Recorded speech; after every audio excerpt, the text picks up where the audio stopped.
नमस्कार दोस्तों, पाथफाइंडर पर आप सभी का स्वागत है।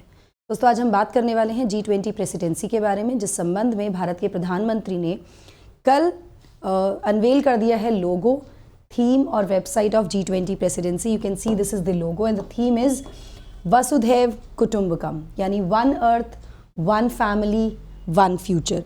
क्या है इन सब चीज़ों के मायने, क्यों ये थीम और ये लोगो रखा गया, इन सभी चीज़ों के बारे में बात करेंगे। साथ ही बात करेंगे G20 ग्रुप के बारे में, कब इसका गठन किया गया, कब ये इस्टेब्लिश हुआ था, कौन कौन इसके मेंबर्स हैं और इसका मुख्य उद्देश्य क्या है। इन सभी चीज़ों को कवर करेंगे आज के सेशन में। पहले न्यूज़ देख लेते हैं। India will assume the presidency of G20 from the current chair Indonesia. फिलहाल प्रेसिडेंसी इंडोनेशिया के पास है और दिसंबर 1 से ही प्रेसिडेंसी भारत को शिफ्ट हो जाएगी, मतलब हमारे पास ये प्रेसिडेंसी आ जाएगी। इसका मतलब कुछ चीज़ें होते हैं, कुछ मायने हैं जो आगे मैं सेशन में आपको बताऊंगी। सो India's upcoming presidency of G20 grouping is a matter of pride and a great opportunity for the country in its 75 years of independence. Bharat को जो ये प्रेसिडेंसी मिली है, अपकमिंग प्रेसिडेंसी जो है G20 ग्रुपिंग की, ये काफ़ी गर्व की बात है हमारे लिए। एक बहुत बड़ा अवसर है भारत के लिए, जब हमने 75 साल अपनी आज़ादी के पूरे कर दिए हैं और हमारा अमृतकाल, यानी कि अगले 25 साल जो अमृतकाल जिसको कहा जा रहा है, वो शुरू हो रहा है। ऐसा प्रधानमंत्री नरेंद्र मोदी ने कहा। इंडिया प्रेसिडेंसी को रखेगा, या इंडिया की प्रेसिडेंसी रहेगी 1 दिसंबर 2022 से लेकर 30 नवंबर 2023 तक। चलिए, G20 या ग्रुप ऑफ 20 ये एक इंटर गवर्नमेंटल फोरम है जिसमें वर्ल्ड की मेजर अधिकतर डेवलप्ड और डेवलपिंग इकोनॉमीज पार्टिसिपेट करती हैं। ठीक है, यहाँ पर इस ओकेजन पर जब इन्होंने अनवेल किया इस लोगो, थीम एंड वेबसाइट को G20 प्रेसिडेंसी की, तो काफ़ी कुछ मोदी जी ने हमारे देश के डेवलपमेंट की जो जर्नी रही है, जिस तरह से देश का विकास हुआ है, उसके बारे में बात की।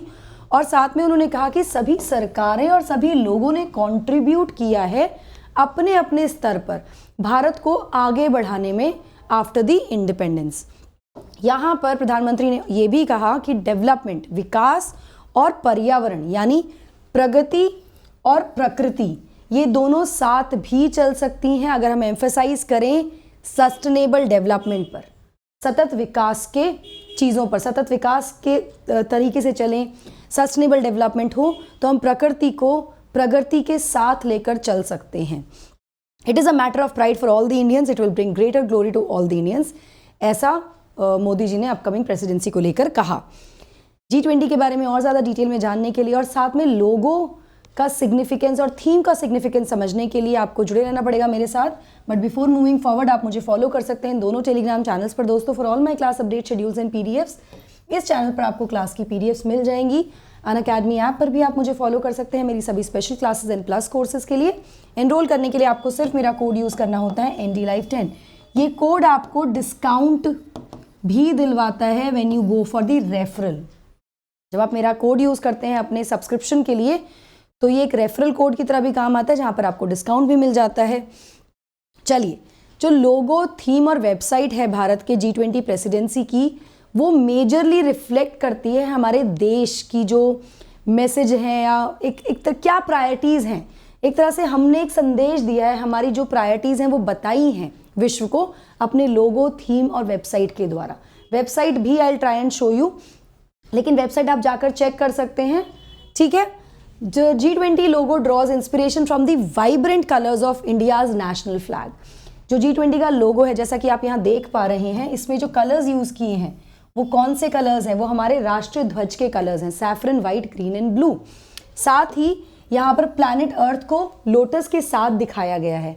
लोटस क्या है? लोटस हमारा नेशनल फ्लावर है जो रिफ्लेक्ट करता है ग्रोथ अमिड चैलेंजेस।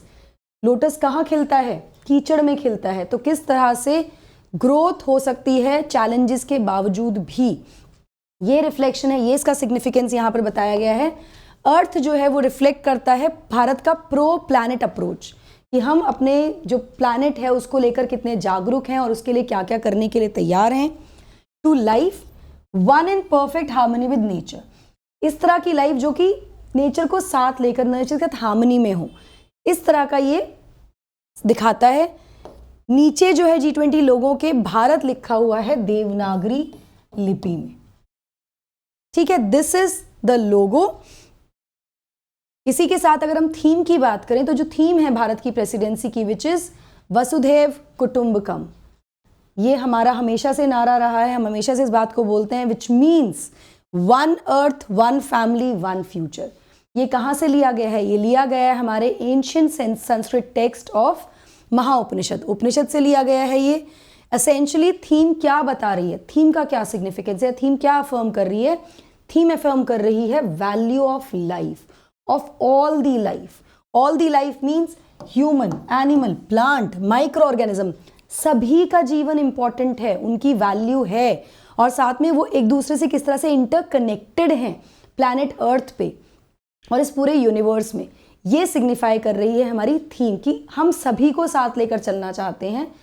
केवल मनुष्य का विकास नहीं, हमें सतत विकास की तरफ बढ़ना होगा, जहाँ पर हम जो बाकी लाइफ फॉर्म है, एनिमल, प्लांट, माइक्रो ऑर्गेनिज्म, उनको भी वैल्यू करें।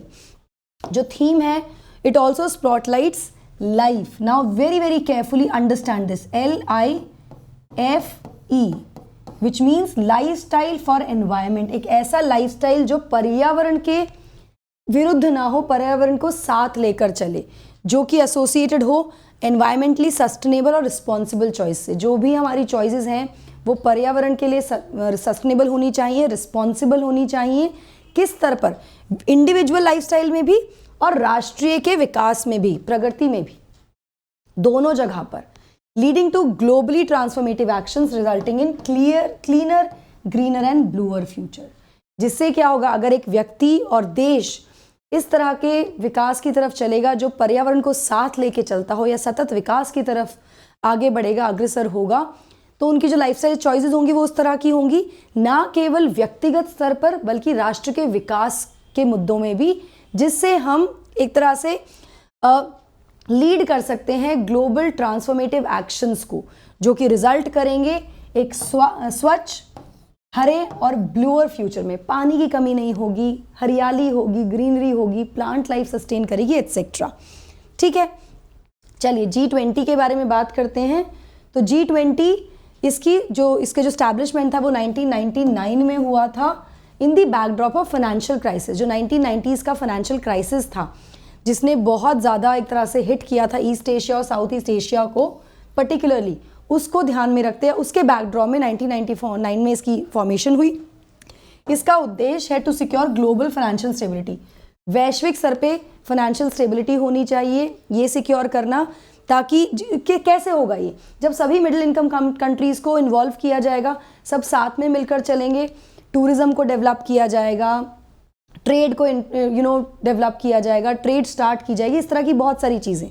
ठीक है, अगर G20 मेंबर्स या इसकी सिग्निफिकेंस की बात करूं तो आप ये देखिए कि 85% ग्लोबल इकोनॉमी, ग्लोबल GDP इन्हीं कंट्रीज से आता है। 85% कॉन्ट्रीब्यूशन है वैश्विक GDP में। 75% ग्लोबल ट्रेड में कंट्रीब्यूट करती हैं G20 नेशंस, एंड 2/3 वर्ल्ड की जनसंख्या इन्हीं राष्ट्रों से आती है।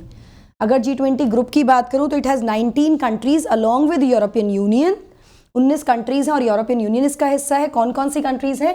Argentina, Australia, Brazil, Canada, China, France, Germany, India, Indonesia, Italy, Japan, Republic of Korea, Mexico, Russia, Saudi Arabia, south Africa, Turkey, UK, US and the European union. तो ये सब इसके मेंबर्स हैं। हर साल जो प्रेसिडेंसी होती है वो कुछ गेस्ट कंट्रीज को भी इन्वाइट करती है, जैसे भारत ने भी इन्वाइट किया है। So what you will do is after the class you can go and check the website also. जो हमारी वेबसाइट है जो लॉन्च हो गई है उसको आप देखेंगे तो आपको मेंबर कंट्रीज, आपको जो इन्वाइटीज़ हैं, जो गेस्ट कंट्रीज़ हैं वो भी दिख जाएंगी वहाँ पर। Please go and check it. ठीक है, जो पूरी तरह से G20 की जो भी एक्सरसाइज होती है उसमें पार्टिसिपेट करती है। जैसे फॉर इंस्टेंस इंडोनेशिया में G20 की प्रेसिडेंसी के समय Spain was a permanent guest. ठीक है, इसके साथ साथ केवल राष्ट्रीय नहीं, कुछ अंतर्राष्ट्रीय और रीजनल ऑर्गेनाइजेशंस भी पार्टिसिपेट करती हैं और ग्रांट करती हैं फोरम को इवन ब्रॉडर रिप्रेजेंटेशन। मतलब सभी को रिप्रेजेंटेशन यहाँ पर मिलता है। भारत में भी बड़ी ऑर्गेनाइजेशंस के साथ कुछ छोटी ऑर्गेनाइजेशंस को न्योता दिया जाएगा इस समय, मतलब दिया जा चुका है बेसिकली प्रेसिडेंसी में पार्टिसिपेट करने के लिए और कंट्रीब्यूट करने के लिए। नाउ G20 कैसे काम करता है? G20 प्रेसिडेंसी शुरू करती है G20 का एजेंडा एक साल के लिए। एक साल का क्या एजेंडा होगा? जैसे अगर हम अपनी बात करें तो हम एजेंडा देख पा रहे हैं सतत विकास, किस तरह से one life one earth, one life and one future, है ना। इस तरह का हम सोच सकते हैं कि एजेंडा इस तरह का ही होगा, सस्टेनेबल डेवलपमेंट की तरफ होगा, सभी के विकास की बात होगी। प्रॉबेबली एजेंडा होता है 1 साल के लिए, उसके बाद समिट्स होस्ट किए जाते हैं, जो भी समिट होता है उसको होस्ट किया जाता है। G20 के 2 पैरेलल ट्रैक्स चलते हैं, जैसा कि मैंने आपको बताया कि फाइनेंशियल क्राइसिस जो था 1990s का, जब स्लम्प आया था, उसके बैकड्रॉप में बनी, तो एक फाइनेंशियल ट्रैक चलता है और दूसरा चलता है शेरपा ट्रैक। शेरपा ट्रैक क्या है? बेसिकली शेरपा एक रिप्रेजेंटेटिव होता है जो भी हेड ऑफ द स्टेट है या हेड ऑफ द गवर्नमेंट है, जो पूरा इंटरनेशनल समिट प्रिपेयर करता है। तो अलग अलग राष्ट्रों के शेरपा नियुक्त किए जाते हैं। अगर इंडोनेशिया के लिए बात करें तो भारत ने किसको शेरपा चुना था? आप मुझे कमेंट सेक्शन में बताएंगे, ठीक है। हमारा कौन शेरपा था? तो इस तरह से शेरपा होते हैं अलग अलग कंट्रीज़ के, वो आते हैं, वो रिप्रेजेंट करते हैं, प्रिपेयर करते हैं सारा समिट। फाइनेंस मिनिस्टर्स और central bank governors financial track को लीड करते हैं, जो भी केंद्रीय बैंक है उसके गवर्नर्स और फाइनेंस मिनिस्टर्स अलग अलग राष्ट्रों के, वहीं शेरपा लीड करते हैं शेरपा ट्रैक को, ठीक है। यहाँ पे मैं आपको प्रेसिडेंसीज दिखा दूंगी। 2021 में इट वॉज इटली, 2022 में इंडोनेशिया, फिलहाल 22 में इंडोनेशिया है। इंडोनेशिया से ट्रांसफ़र होगी हमें 1 दिसंबर से, हमारे पास प्रेसिडेंसी आ जाएगी for 1 year, then Brazil and South Africa for 2025।